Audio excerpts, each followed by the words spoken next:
എൻ്റെ mark state ചെയ്യും. അതൊരു ഫോട്ടോ കോപ്പി കടലാസല്ല, അത് പോയാലും പഞ്ചായത്ത് കടലാസിൽ എന്താണെന്നതിലല്ല കാര്യം.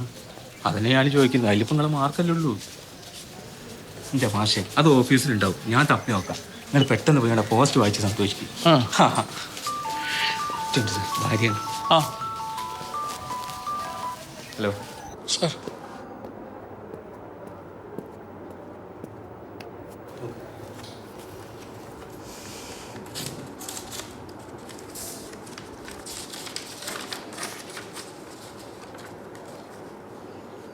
സാർ അപ്പോയിൻമെൻറ്റ് ലെറ്ററാണ്. കൊള്ളാം. അപ്പം ഇനി ഒരു കല്യാണമൊക്കെ കഴിച്ച് സെറ്റിലാവും നോക്ക്. ഓ, കാര്യങ്ങളൊക്കെ ഹാപ്പി ആവട്ടെ. ഓ, താങ്ക് യു സാർ.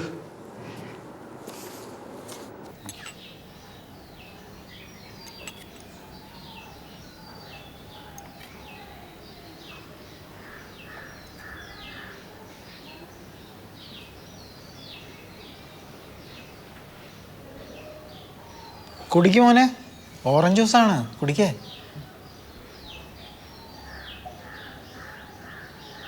കുടിച്ചടാ.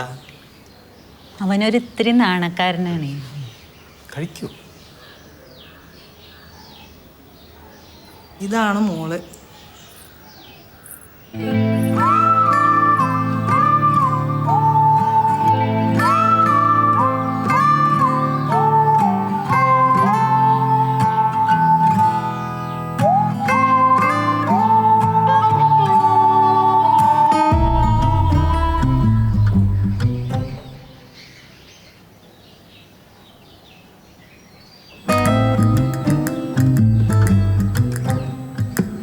മോളെ, അത് അനിയൻ കമൽ, ഇത് ശ്രീനി.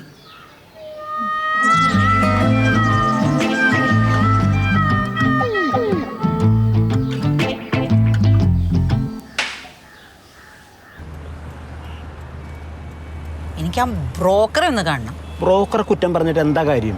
ചെക്കന് മുടി കുറവാന്ന് അയാൾ അവരോട് നേരത്തെ പറയണ്ടല്ലേ? എൻ്റെ പൊന്നാര നിർമ്മലേ, മുടി ഉണ്ടായിട്ട് ആ കുടുംബം കുട്ടികൾക്ക് ഉണ്ടാവണത്. ഈ ബ്രോക്കർ പറയുന്നിടത്തൊക്കെ പോയി ചായ കുടിക്കുന്ന പഴയൊരു ഏർപ്പാടാണ്. ഓൺലൈനിൽ പെണ്ണ് കിട്ടുന്ന ഈ കാലത്ത് ഫോട്ടോ കണ്ടിട്ടൊന്നും പെണ്ണ് കെട്ടില്ല, ശരിയാവില്ല. ഒന്ന് നിർത്തൂ. ഇനി പെണ്ണാണോ? ഞാനില്ല. ഞാൻ നിങ്ങളോട് പറഞ്ഞു എനിക്ക് പെണ്ണ് കെട്ടണമെന്ന്. പിന്നെ 31 വയസ്സ് കഴിഞ്ഞാൽ നിനക്ക് സന്യാസ യോഗ, ശ്രീനി, മറക്കണ്ട. അമ്മ, സന്യാസത്തിന് എന്താ കുഴപ്പം? സന്യാസം ബ്രഹ്മത്തിലേക്കും ജ്ഞാനത്തിലേക്കുള്ളൊരു യാത്രയാണ്.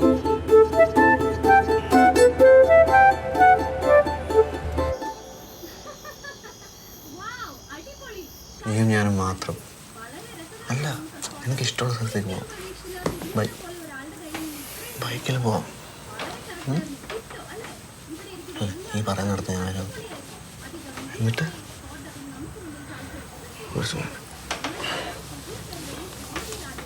എന്നിട്ടൊന്ന് ജ്യൂസ് കുടിക്കാൻ പോകും. അന്ന് ഷേക്ക് എന്തിനാവട്ടെ. നമ്മുടെ എല്ലാവരുടെയും വക കോമഡി രാജയുടെ വക ബിഗ് റൗണ്ട് ഓഫ് ടോസ്. പ്രഗത്ഭരായ ജഡ്ജസിന് എന്താണ് പറയാനുള്ളത് നമുക്കറിയണ്ടേ? നമുക്കറിയാം ഈ ഷോർട്ട് ബ്രേക്കിന് ശേഷം NTV presents comedy Raja powered by confidence.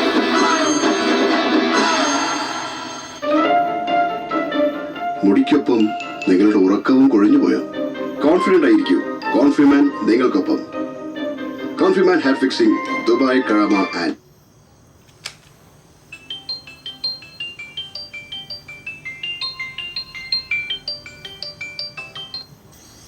ടീച്ചറെ പറഞ്ഞോളൂ. സാറേ, നാളെ ഞാൻ എത്താൻ കുറച്ച് ലേറ്റ് ആവും. സാറേ, ഫസ്റ്റ് അവർ ഫ്രീ ആണോ? അങ്ങനെയാണെങ്കിൽ എന്റെ ക്ലാസ് ഒന്ന് അറ്റൻഡ് ചെയ്യൂ. ഓ, അതിനെന്താ. Thank you. ഓ, താങ്ക് യു. Good night.